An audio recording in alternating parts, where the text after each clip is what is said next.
Good afternoon. It's Friday. I'm with my tatay. We're going to Quiapo. Konting lakad, konting dasal, konting tingin sa Nazareno. Tay, gaano ka na kakain? Gaano ka na katagal pumupunta ng Nazareno? Siguro last 10 years every time, every year. 10 years. Oo.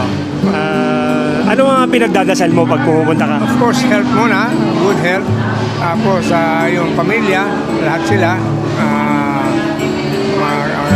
magkaroon ng mahusay na buhay, lalo na yung ating mga, siyempre isa pa rin ang ating gobyerno na magkaroon ng mahusay na demokrasya sa Pilipinas. Maraming trabaho mga tao, masaya. Pero ang aking pinakagusto ay papasalamat sa Nazareno sa aking 82 years na dito sa mundong ito. At malapit ako mag-83 next month. Next month, pala. Thank you po. 1 month to go. 1 month to go. Okay, mamaya ulit magkikentuhan tayo with tatay. Lalakad muna kami. Marami mga sites na makikita.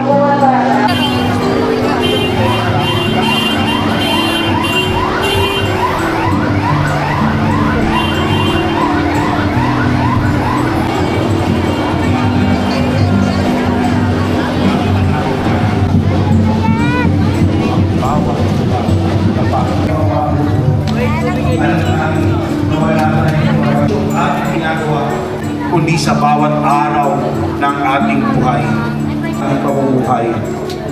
Sa mahal na poong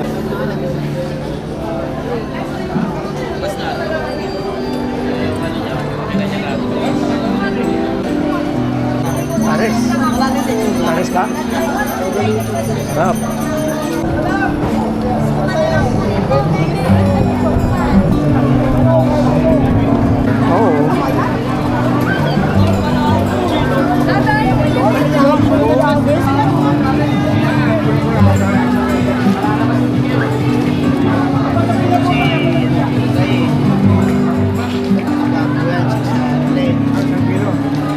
Yan, isa pa.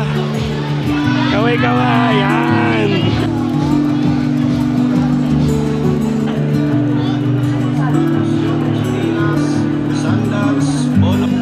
So, naghihintay kami ni tatay ngayon sa mahabang pila.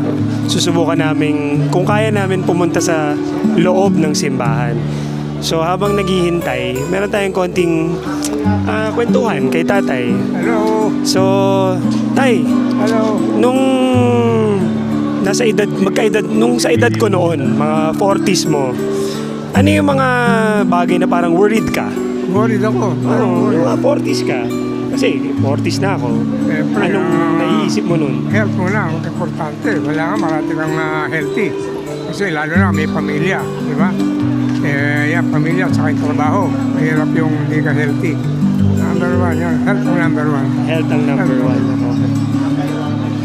With health, tatay, so tingin mo, do you think that really matters most? Kung sa akin, it matters most because may family ka na eh. Kailangan parati ka malakas, pagtrabaho ka. Kasi kailangan ang negosyo o empleo mo depends on your health. Kailangan parati. Siyempre, of course, yung family mo, parati mong inaalala yun sila. Dahil gusto mo, bigyan sila ng good life always. Yun. Yun ang one of the things that I always try to keep in my mind during that time. Okay. Siguro, one last time. Okay. What keeps you going?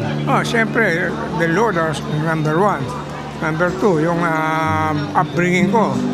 Na merong akong dapat na mga sundin.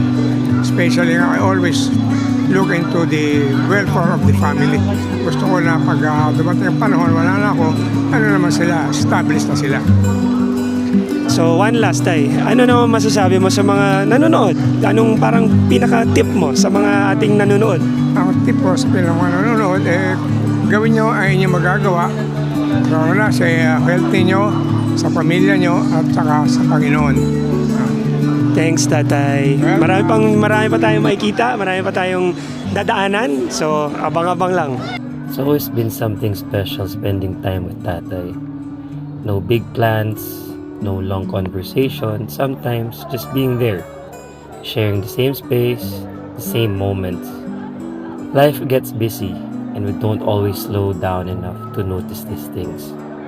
So today, we took the train, went to Quiapo, and let the day unfold the way it was meant to.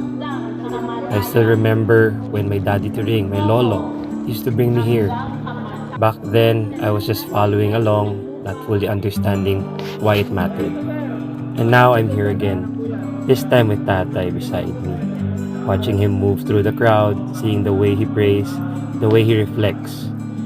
It reminds me where I came from, and the values that quietly shaped me over time. Faith doesn't always come from big moments or loud prayers. Sometimes it comes from quiet journeys, shared time, and the people who raised us. Today wasn't about the crowd or how we got there. It was about reflection, being present, and moving forward together. I'm grateful for this moment, and I'm grateful for my tatay.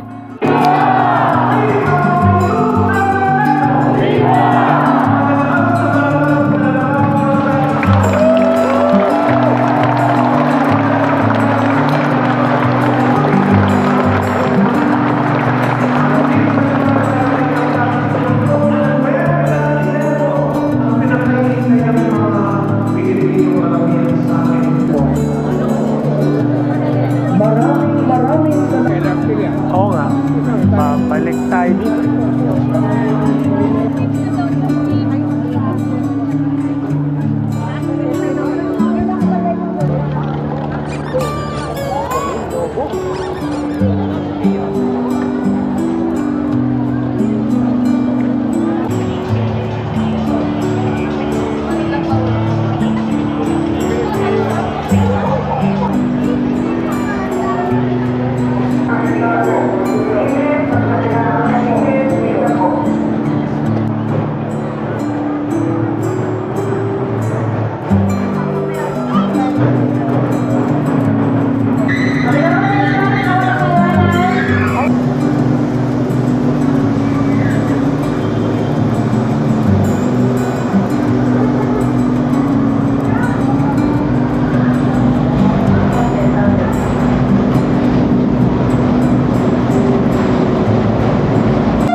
Hindi man nagkakalayo, di ba?